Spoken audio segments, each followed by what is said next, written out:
It was a chilly autumn evening, with the clock nearing midnight, the kind of time when the world feels quieter and shadows grow longer.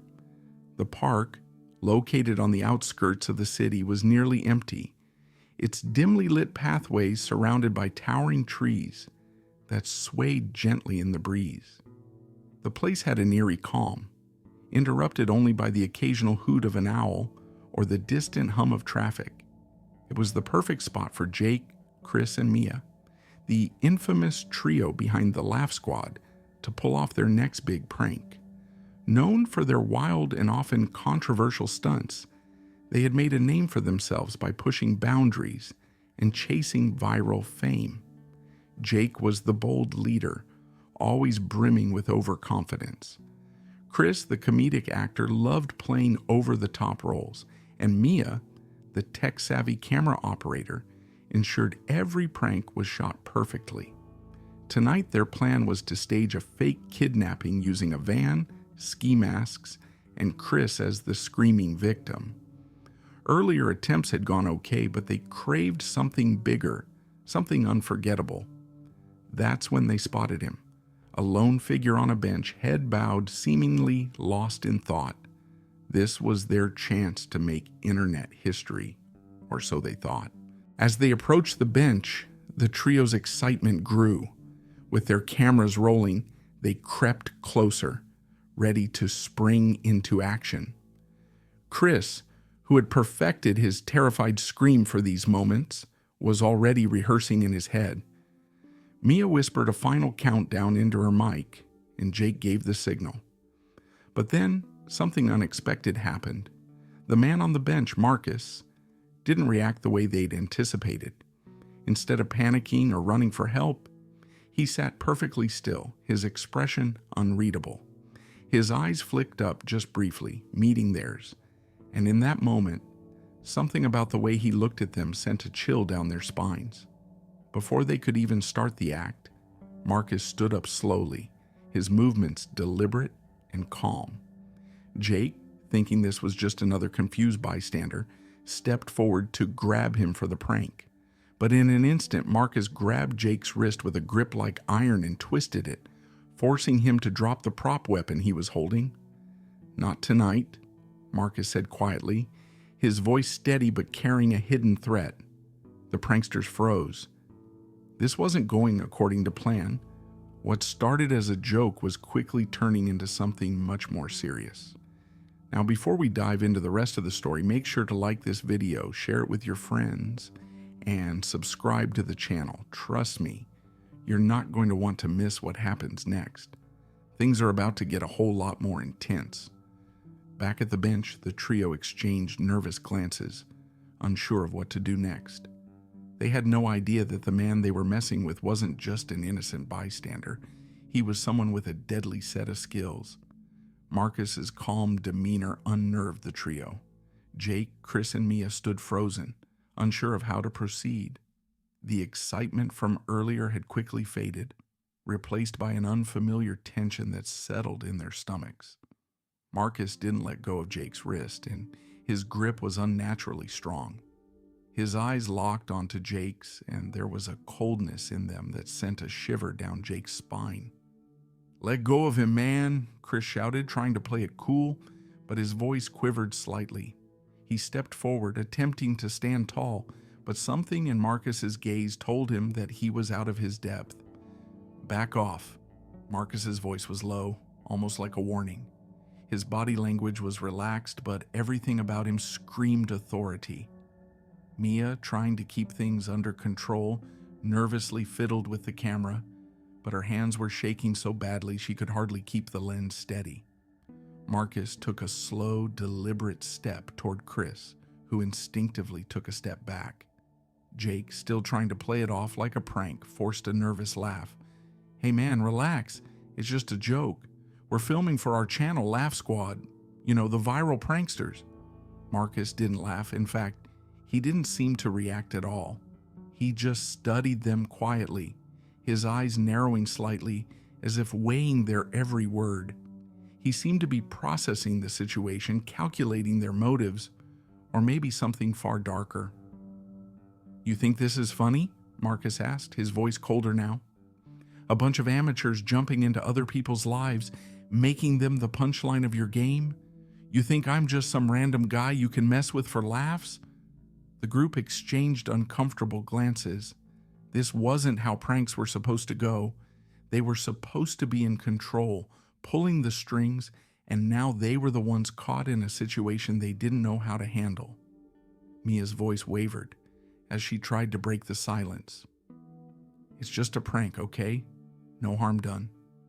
Marcus took a step closer to her, and she flinched, instinctively stepping back. A prank? He repeated, his voice now dangerously quiet. How many people have you hurt with your pranks? How many people have you humiliated just for your entertainment? At this point, the group realized they'd made a grave mistake. Marcus wasn't just some guy who'd fall for a silly joke. This man, whoever he was, had seen more of the world than they ever had, and it was becoming increasingly clear that he wasn't someone to mess with. They started to back away, but Marcus's presence was too intense. You think you're just harmless kids, huh? Marcus continued, his voice rising just slightly. Let me tell you something. I've been through things you wouldn't understand. You have no idea who you're messing with. The group didn't know how to respond. They were trapped in the worst possible way. They had underestimated him in the worst way possible. Jake, still trying to play the prankster role, took a deep breath and attempted to de-escalate the situation. Look, man, we'll leave you alone. No harm done, okay? But Marcus wasn't buying it. He tightened his grip on Jake's wrist, his voice turning colder. It's not just about leaving me alone. You've crossed a line, and you'll pay for it. Not today, maybe, but you will. People like you don't get to treat the world like your personal playground. The trio's sense of humor faded entirely, replaced by fear. The realization hit them hard. They had picked the wrong person to prank. The man standing before them was far from an innocent bystander. He was someone who had lived a life they could never imagine, someone who could make them regret this moment for the rest of their lives. Mia, trembling, took a step forward, holding her camera up slightly, but her voice was barely a whisper. We didn't mean any harm. Please, just let us go. Marcus didn't answer at first. He only released Jake's wrist, but the tension in the air didn't ease. You think I care about your apology? You think that's going to change anything? His voice was sharp now, more dangerous. You three have no idea what it means to actually be scared, to be in real danger, but you're about to learn. Mia's eyes widened in fear, and she slowly lowered the camera, her mind racing. They weren't going to get out of this so easily. They were in over their heads, and Marcus seemed like the kind of man who didn't just let things go. Jake, trying to hold on to his composure, forced a laugh, but it sounded hollow. All right, we get it. We'll go. No more pranks. Just let us go, please. Marcus took a step back, eyeing them each carefully. You'll remember this, and the next time you decide to play your jokes on someone, you might want to think twice. His words were final, and the group was too scared to challenge him further. Marcus turned and walked away, disappearing into the shadows of the park. For a long moment, the trio stood frozen, trying to process what had just happened. Their cameras were still rolling, but no one moved to stop it. The joke had backfired.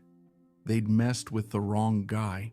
The next few moments felt like an eternity for Jake, Chris, and Mia as they walked back to their car, the gravity of what had just happened sinking in.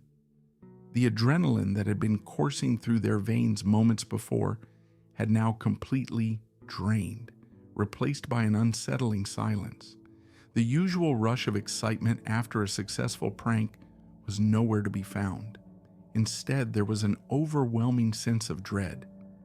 As they reached the car, Chris slammed the door shut and looked at Jake, his face pale. What the hell just happened? He muttered, his voice trembling. We thought we were just pulling a prank. But that guy, he's not normal. Mia, who'd been quiet up until now, turned to look at them both, her face a mixture of fear and disbelief. He was He was like a damn ghost, she said, her voice barely above a whisper. Like he could read us, knew exactly what we were doing the whole time. Jake, still trying to shake off the lingering unease, reached for his phone to check the footage. But when he looked at the screen, his fingers froze. The video from earlier was still rolling. He could see their faces, the nervous laughter, and then the moment Marcus stepped forward, grabbing Jake's wrist.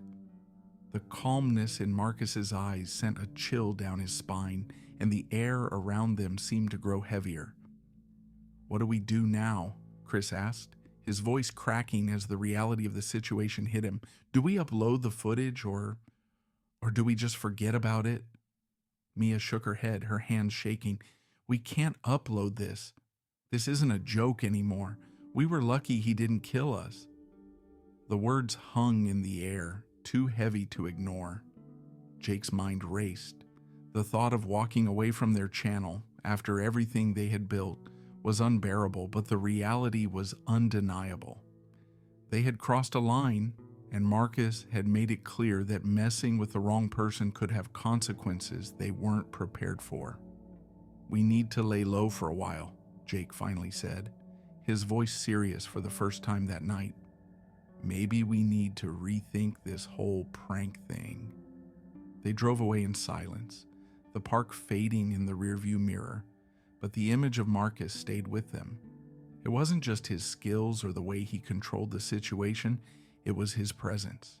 The fact that they had messed with someone capable of turning their own joke against them, of teaching them a lesson in fear. They had underestimated him in the worst possible way. Days passed, and the trio couldn't shake the memory of the park. The laughs and jokes they once shared about pulling off pranks were replaced with quiet conversations about what happened that night. They realized they had been lucky to escape with nothing more than a bruised ego. The truth was, Marcus hadn't physically harmed them, but the psychological impact was far worse. They had thought they could prank anyone, push any limit, and make it all look easy. But Marcus had exposed the harsh reality that some people aren't just random targets for entertainment. Some people have lived through things that no joke can touch. The video they had shot that night was never uploaded. The footage was deleted, and the prankster trio fell silent on social media for weeks. In the end, they learned a valuable lesson about respect, boundaries, and the unpredictability of who they might come across next. And Marcus, he disappeared as quickly as he had appeared, leaving behind nothing but a lingering reminder that some people don't tolerate being the punchline. For Jake, Chris, and Mia, it was a wake-up call they would never forget.